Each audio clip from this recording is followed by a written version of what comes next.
चलेगा उधर, इधर वाला चलेगा। हाँ बस हमारी माँ बहनें एकदम खामोशी के साथ सुने बैठी रहे। और हमारे भाई वो 4 लोग जो खड़े हैं ना से हमको ठीक नहीं लग रहा है। हम लोग खड़े वो कंपटीशन में कि मौलाना खड़ा रहेगा तो हम भी खड़े रहेंगे। नहीं कंपटीशन। एक साहब ने कहा था तकरीर के दौरान कि टेंशन दिमाग में मत लो, कंपटीशन करो। देखो कि उसकी दौलत ज्यादा हो गई, उसका बेटा डॉक्टर बन गया, उसका बेटा जो है इंजीनियर हो गया, नौकरी करने लगा, 70,000 कमा रहा है, तो दिमाग में टेंशन मत कर, वरना जो 60 साल बचेगा 45 में लुढ़क जाएगा। इसलिए दिमाग में टेंशन मत कर, कंपटीशन कर। तू भी सोच के हम भी इतना अपने बच्चों को पढ़ाए, अपना बेटा को पढ़ाए, इंजीनियर बनाए, उसको भी नौकरी दिलाए, वो भी पैसा कमाए। टेंशन नहीं लेना, कंपटीशन करना है। जलसा में सुना कंपटीशन करना है। तो सुबह सवेरे लौटा लेके गया खेत के तरफ, तो देखा एक तो पहले एरिया बगल में उधर बैठल था, तो वह कंपटीशन कर दिया कि पहले वो उठेगा तब हम उठेंगे।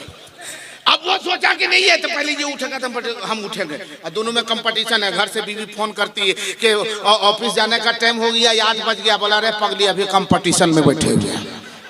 अबे कंपटीशन कहाँ करना चाहिए, उसमें कंपटीशन करना चाहिए।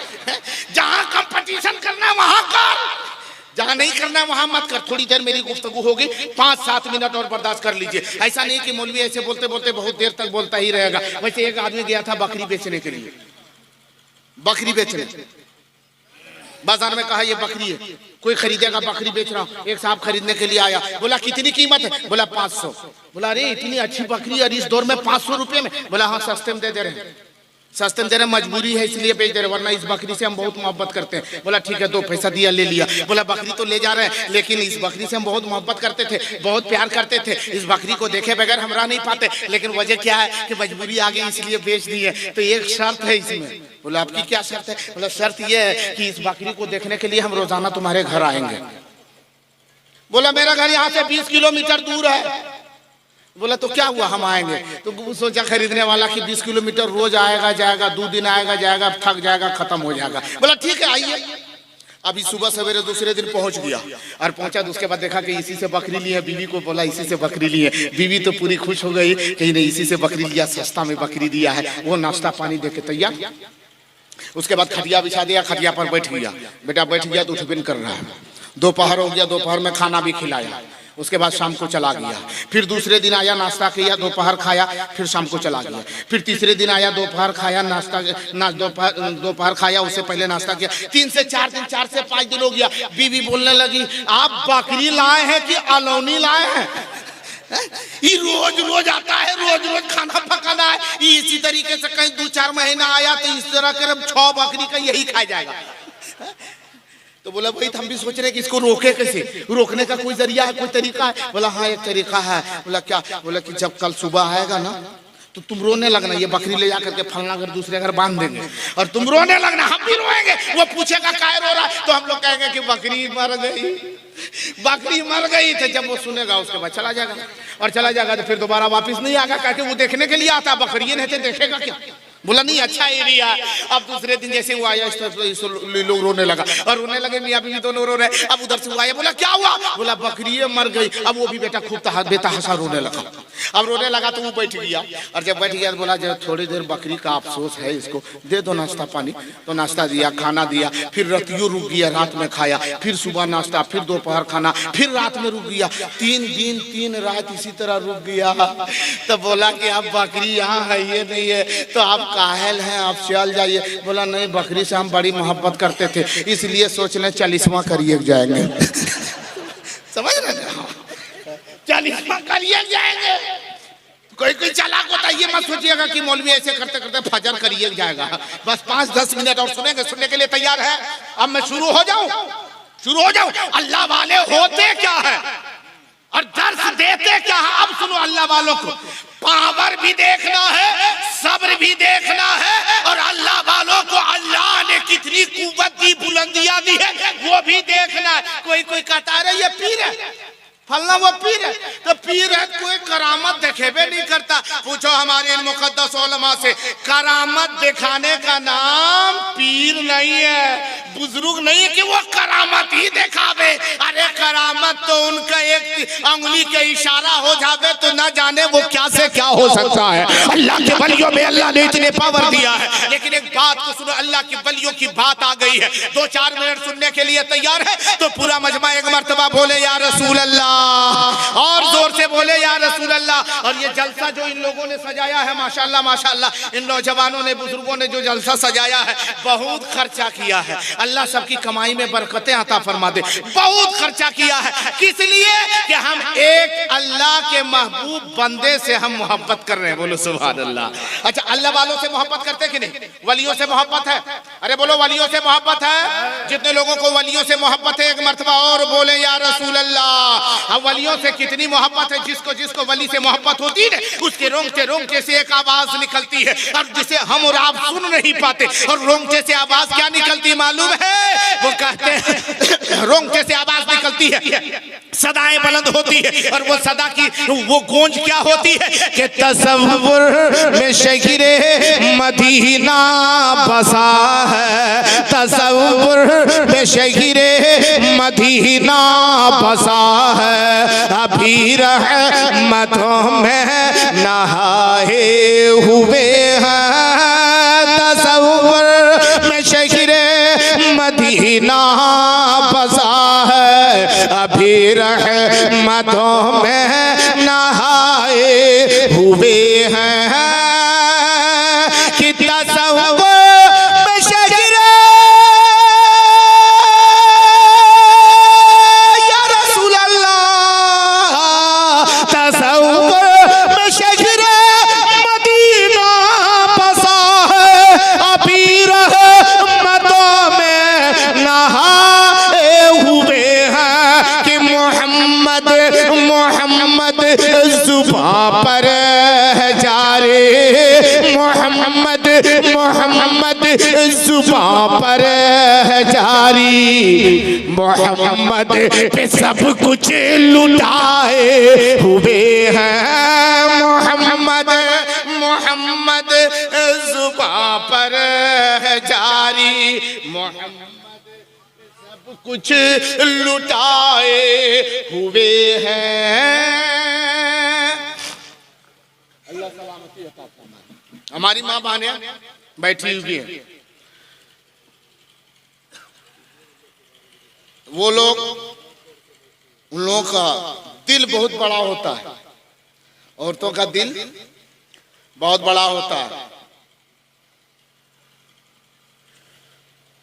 आप उसे कभी अंदाजा लगा लीजिए।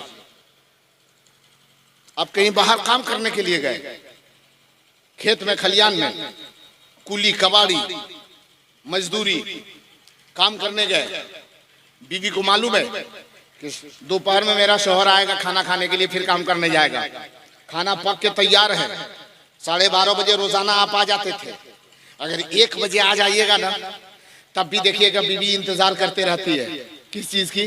कि मेरा शौहर आएगा तो उसको खाना खिलाऊंगी। होता है ऐसा कि नहीं? बोलो होता है ना?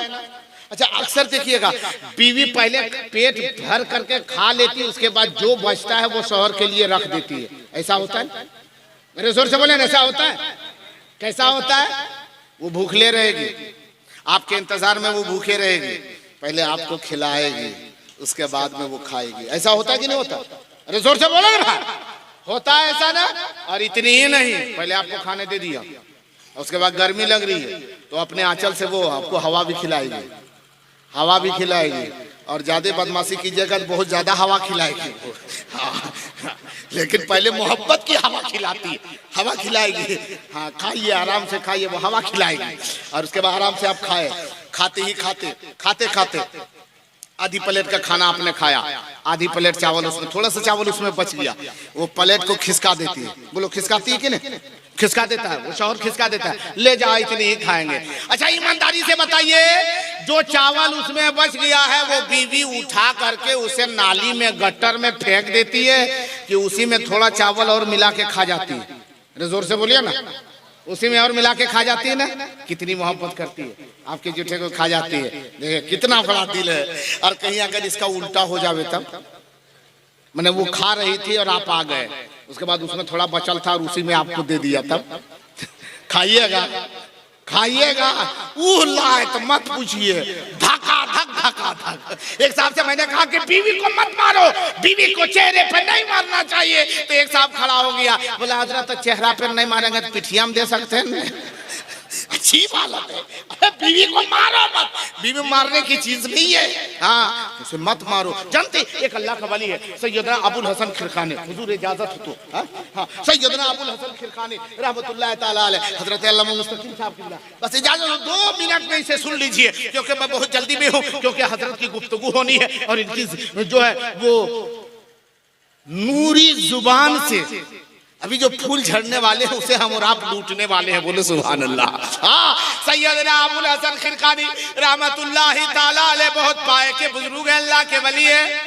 आज देखते हैं अगर बीवी कोई गलती कर दी हम लोग मार देते हैं। हाँ, हम लोग बस धक्का धक दे दिया, बीवी को मत मारो, उसे समझाओ, उसे सिखाओ, उसे बताओ। वो नहीं जानती, वो पढ़ी लिखी नहीं, तो उसे सिखाओ, उसे बताओ। उसे कौन सिखाएगा, उसे कौन बताएगा? हमें तुम ही बताने वाले हो, हम ही बताने वाले हैं। इसलिए अपने घर को कैसे हम अच्छा बनावे उसके लिए उसे बताओ। वैसे तो आज जानते हैं बीवियां जब आपकी जब ज्यादा जुल्म देखती है ना, आपके जुल्म को देखेगी ना, तो जब वो उतर जाएगी ना आपके मुकाबले में तो बर्दाश्त हम लोग नहीं कर पाएगा। एक औरत इसी तरह थी, बात आ गई तो सुन लीजिए। एक औरत थी तो उसको जिन्नात पकड़ लिया।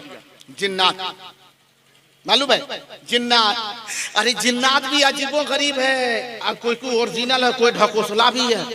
एक औरत को इसी तरह जिन्नात पकड़, खूब झुक रही थी। उसके बाद उसका शौहर लेके आया सिंघाड़ा, तो उधर कार आता थी, झुकते देख ली तो उसके बोला कि हम खेबो। हाँ, अब उसके बाद एक सिंघाड़ा उसको दे दिया तो बोला कि चटनियां कहाँ ला ली। ये कौन भूत अगर चटनियों ख्याल है। अच्छी बात है। ये और चीजल नहीं है, डुप्लीकेट है। लेकिन देखो एक और भूत को देखो, वो शैतान एकदम सवार हो गया, इमाम साहब को बुला करके ले गया। इमाम साहब को लेके बुला के ले गया कि देखिए मेरी अहलिया को कौन पता नहीं जीन शैतान गया से भी हरकत है, थोड़ा दम कर दीजिए। जब उसे पूरा गरज रही है, मैं नहीं जाऊंगा, मैं नहीं जाऊंगा, जाऊंगी नहीं कर रही, मैं नहीं जाऊंगा। बोला ये जिन है, बहुत बड़ा जिन है, मैं नहीं जाऊंगा, और जाऊंगा तो इसको लेके जाऊंगा।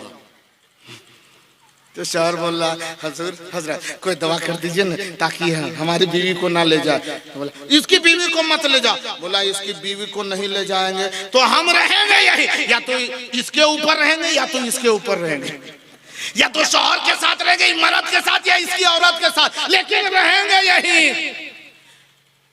तो इमाम साहब ने कहा अच्छा तुम यहाँ से जाओगे, उसका कोई रास्ता है? बोला एक ही रास्ता है जो मैं किसी के घर से भाग जाता हूँ। बोला क्या रास्ता है? बोला जब उसके घर में मर्द नमाज पढ़ता है तो डर के मारे हम भाग जाते हैं। तो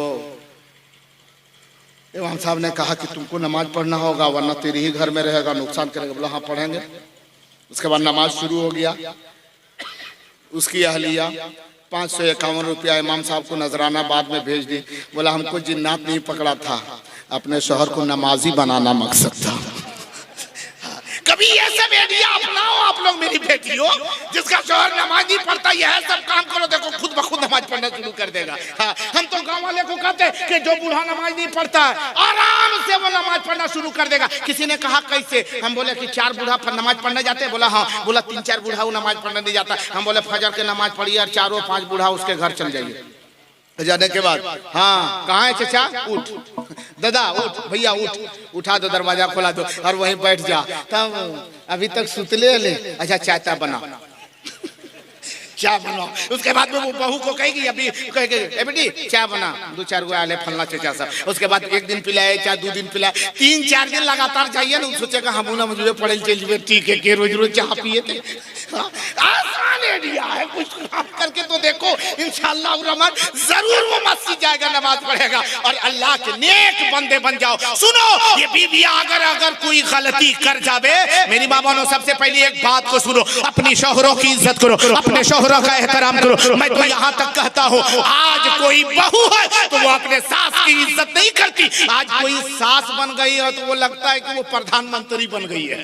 हाँ, वो सास है, लगता है वो कभी जिंदगी में किसी के बहू बनी नहीं थी। ऐसा जुल्म अपनी बहुओं के ऊपर करती है। ए मेरी बहनों याद रख ले, मैं तो कहता हूँ अपने बहू को कभी बहू मत समझना, इतना जानना कल ये दूसरी बेटी थी, आज ये मेरी बेटी बन गई है। जो सास अपने बहू को बेटी समझ ले और जो बेटी अपनी सास को माँ समझ ले, खुदा की कसम उसका घर जन्नत का नमूना बनता नजर आएगा। लेकिन शर्त यह है कि वो हमें आज ना अपनी बेटियों को हम तालीम दे पाते हैं, ना अपनी बहनों को तालीम दे सकते हैं, ना अपनी बीवियों को हम इस बात को बता सकते हैं। अगर बीवियां कोई गलती करे तो उसे धक धका के मत मारो। एक बात को और सुनो, अल्लाह ने इंसान को पैदा किया आदम और हव्वा से, लेकिन अल्लाह ने सबसे पहले आदम को पैदा किया कि हव्वा को? इधर मजमा वाले बोले आदम को कि हव्वा को? किसको?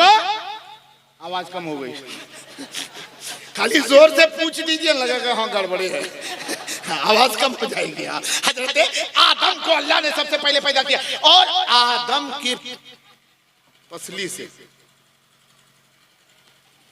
ये पसली समझ रहे, पंजरिया समझो, पंजरिया, इस पसली से, वो टेढ़ी वाली पसली हड्डी, टेढ़ी वाली हड्डी, और हड्डी से पैदा किया। लेकिन कौन हड्डी से? पसली की उस टेढ़ी वाली हड्डी से, जो हड्डी नीचे वाली पंजरी नहीं, जो हड्डी दिल के करीब है। बोलो सुभान अल्लाह। क्यों?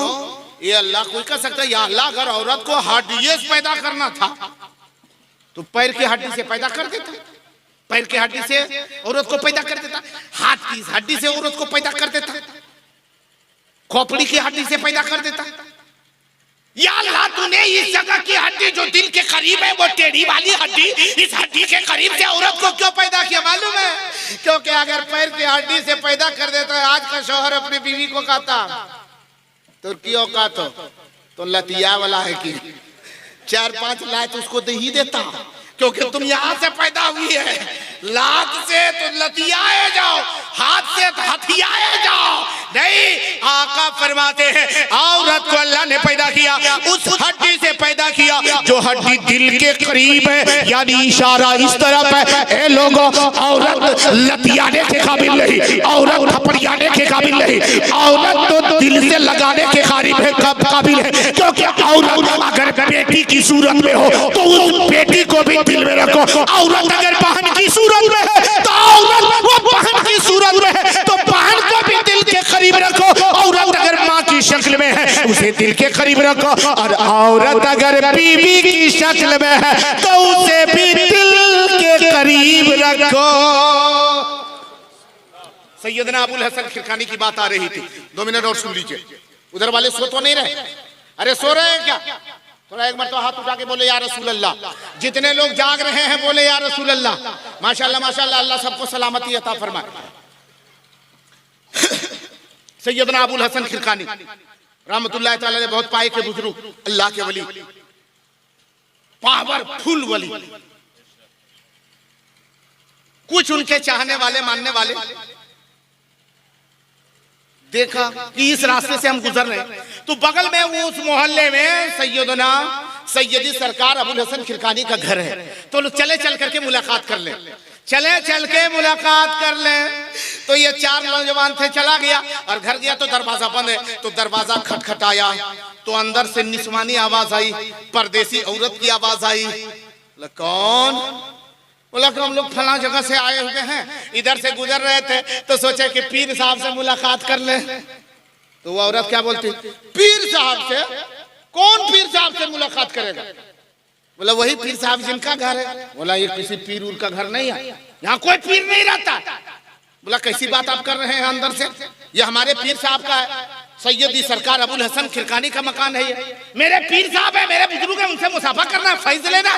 बोला यहाँ कोई पीर उर नहीं है, निकल जाओ। ये लोग सोचने लगा हम लोग गलत जगह पर तो नहीं आ गए? कहा नहीं, यही तो मकान है।